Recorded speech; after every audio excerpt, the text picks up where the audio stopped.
Et si le Covid n'était qu'un avertissement?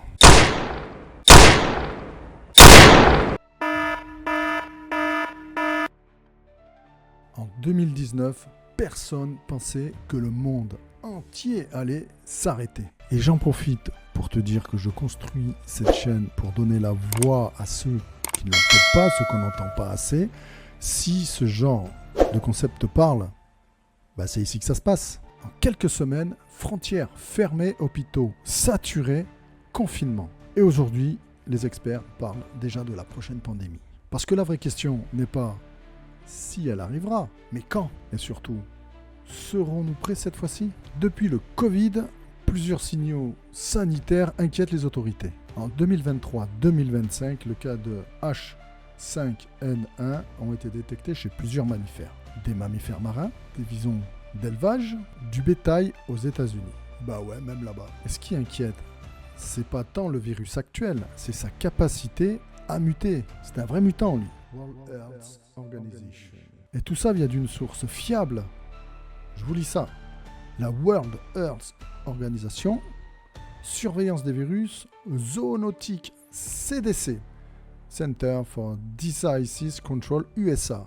La dengue progresse dans toute l'Europe. Et en plus, le moustique tigre, lui, il s'étend, il gagne du territoire. Il nous colonise. Alors, selon le CDC, le cas autochtone de dengue ces dernières années ont augmenté. En plus, le réchauffement climatique élargit complètement la zone à risque. Plus de 60% des maladies émergentes sont zoonotiques, c'est-à-dire d'origine animale. Déforestation, élevage intensif, marché animalier, légal ou illégal, multiplication des points de contact. Et ça vient d'un rapport de l'OMS et de l'ONU Environnement. Le Covid-19 nous a appris 3 choses majeures. La vitesse. En quelques semaines, le virus était mondial.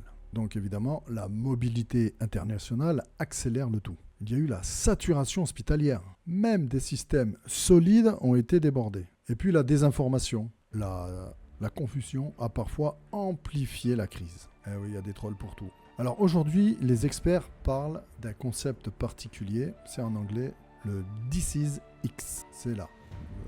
Tu le lis. Alors ce thème est utilisé par l'organisation World Health pour désigner un futur agent pathogène inconnu pouvant provoquer une pandémie. Alors c'est pas un virus secret, c'est pas un truc à James Bond ou un mutant qui nous envoie ça. C'est une catégorie scientifique de risques potentiels. Les virus évoluent constamment. Plus ils circulent et plus ils mutent, c'est-à-dire qu'ils changent. Et selon plusieurs enquêtes européennes collectives, les populations à l'heure actuelle sont moins enclins évidemment à accepter de nouvelles restrictions, pas que le confinement. Ce qui rendrait une crise mondiale, une nouvelle crise, beaucoup plus difficile à gérer. En 2020, les systèmes de surveillance sont renforcés. Par exemple, l'OMS maintient une liste prioritaire de pathogènes à surveiller. Les agences nationales comme Santé publique France publient régulièrement des bulletins de vigilance. Alors évidemment, les scientifiques ne crient pas à l'apocalypse non plus. Ils parlent de probabilité. Et la probabilité n'est jamais égale à 0. Alors évidemment, il faut se préparer sans céder à la peur.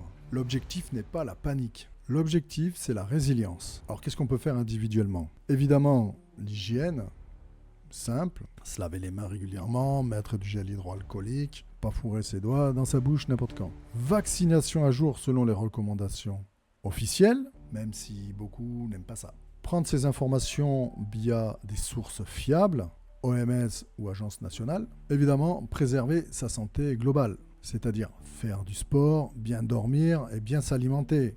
Voilà, les burgers, ça aide pas. Évidemment, dans sa tête, on peut se préserver également, éviter les rumeurs n'importe quoi. En plus, elles deviennent virales. Vérifier ces informations, les sources, et garder un esprit critique. Essaye de réfléchir un peu. La peur, ça désorganise. Que la préparation, ça stabilise. Le Covid, invariablement, a changé notre vision du monde. Il nous a rappelé qu'à tout moment, tout peut basculer.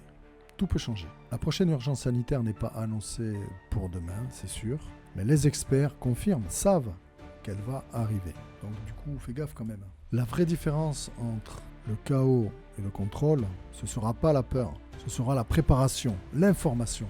la responsabilité collective.